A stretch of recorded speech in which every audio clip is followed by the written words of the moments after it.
Students, let us now start with question number 4th of exercise 4.3. Beta, keep the book along with you when I am reading the question. The sum of the reciprocals of Rahman's ages in years 3 years ago and 5 years from now is 1/3. Find his present age. बेटा question में बोला हुआ है जो इस रहमान की as 3 साल पहले थी और जो 5 साल के बाद होगी उनके रेसिप्रोकल्स का सम 1/3 है. So now let us start by taking the present age of Rahman as x years. So I have written here let present age of Rahman is equal to x years. So 3 years ago 3 साल पहले रहमान की as क्या रही होगी? Rahman's age is equal to x minus 3. And beta, what will be his age 5 years from now? That means 5 years later. आज से 5 साल बाद उसकी एज क्या होगी? रहमान की as, Rahman's age is equal to x plus 5.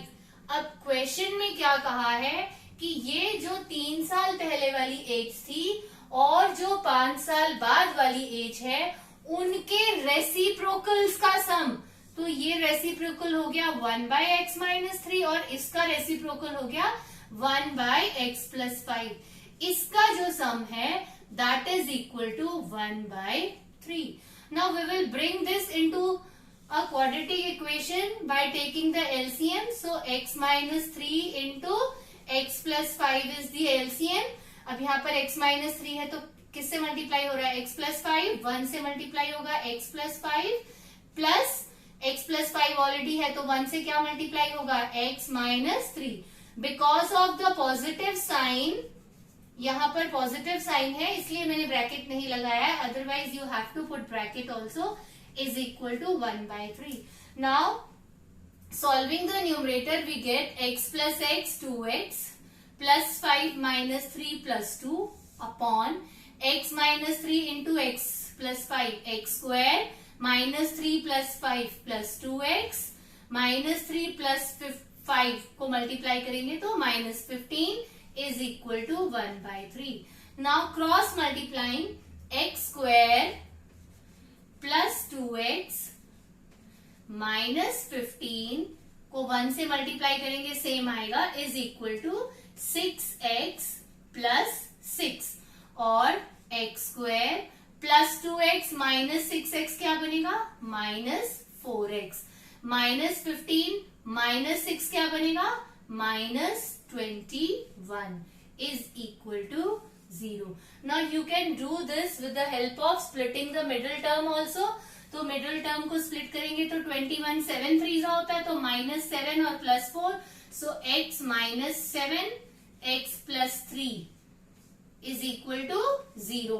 So x is equal to 7 and x is equal to -3. तो ये जो x is equal to -3 है हम इसको कंसिडर नहीं करेंगे because age is not never negative. So Rahman's present age is 7 years.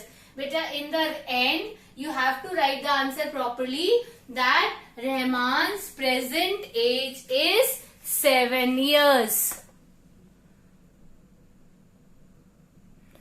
Beta, now let us come to the next question. Question number 5. In a class test, the sum of Shefali's marks in mathematics and English is 30. तो maths और English के marks मिला के 30 हैं.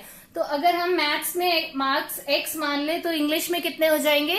30 minus x.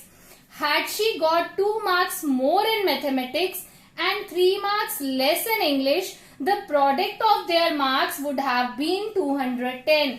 Find her marks in the 2 subjects. So let us first write let marks in mathematics. Let marks in mathematics or maths is equal to x.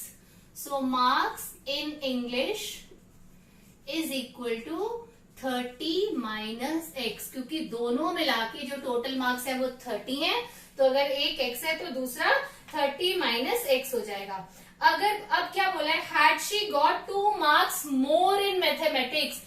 अगर mathematics के marks if marks in maths, अगर maths के marks जो हैं वो पहले से 2 ज्यादा होते, मतलब पहले x थे और अब x+2 होते, एंड अगर इंग्लिश के मार्क्स इन इंग्लिश अगर 3 कम होते, पहले 30 माइनस x थे, अब 30 minus x minus 3, so this gives me 27 minus x.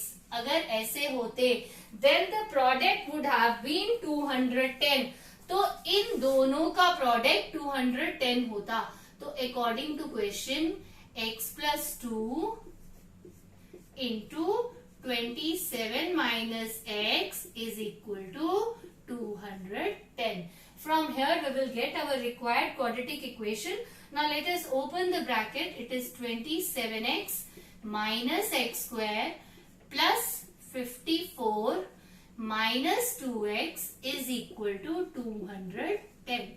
Now let us add the like terms. So minus x square अब plus 27x minus 2x, तो plus 25x, और plus 54 minus 210. So this comes out to be 210 आपके पास negative हो जाएगा और 54 positive. सो जो है answer आपके पास नेगेटिव में आएगा.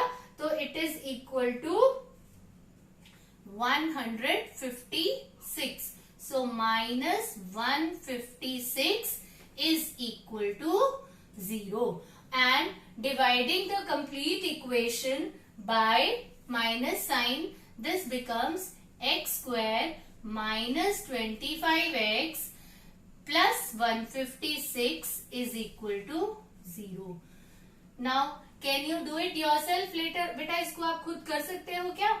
अगर आप इसको स्प्लिटिंग द मिडिल टर्म या क्वाड्रेटिक फॉर्मूला से भी कर सकते हैं. अगर हम स्प्लिटिंग द मिडिल टर्म करेंगे तो हमें क्या है 156 के फैक्टर्स देखने हैं. तो 156 के वो फैक्टर्स जिनको ऐड करने पर माइनस 25 आए. सो अगर हम इसको 3 से करें तो 3 5 और 3 2 52 और 3 से तो 25 नहीं आता है. So now let us do it with 2. तो 2 2 4 और 2 6 12. तो 26 और 6 से भी नहीं आता है. लेट अस 2 13 और 13 और 12 से 3 2 6 6 2 12. 13 और 12 से 25 आता है और तो हमें दोनों नेगेटिव लेने पड़ेंगे बेटा. So now here I am writing x square minus x minus 12 and x minus 13 is equal to 0. बेटा अगर आपके पास एक्स स्क्वायर का कोएफिशिएंट 1 हो तो आप डायरेक्ट जो नंबर्स आपके पास फैक्टर्स में आ रहे हो उनको उन्हीं के साइन के साथ लिख सकते हैं. जैसे मैंने देखा था कि -12 और -13 से -25 आता है. तो directly we can write x minus 12 x minus 13 is equal to 0. So this gives me x is equal to 12 and x is equal to 13. तो अगर हम x को 12 लेते हैं तो मैथ्स के मार्क्स 12 हो गए.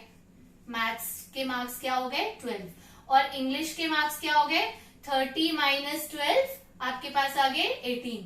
But if you take x is equal to 13 तो मैथ्स के मार्क्स हो गए आपके पास 13 और जो आपके पास इंग्लिश के मार्क्स हो गए वो क्या हो गए 30 minus 13 17. So there are 2 answers. आपके पास ये दोनों आंसर्स रहेंगे. So with this we do question number 4 and 5 of this exercise. Now we'll do the remaining questions in the other videos.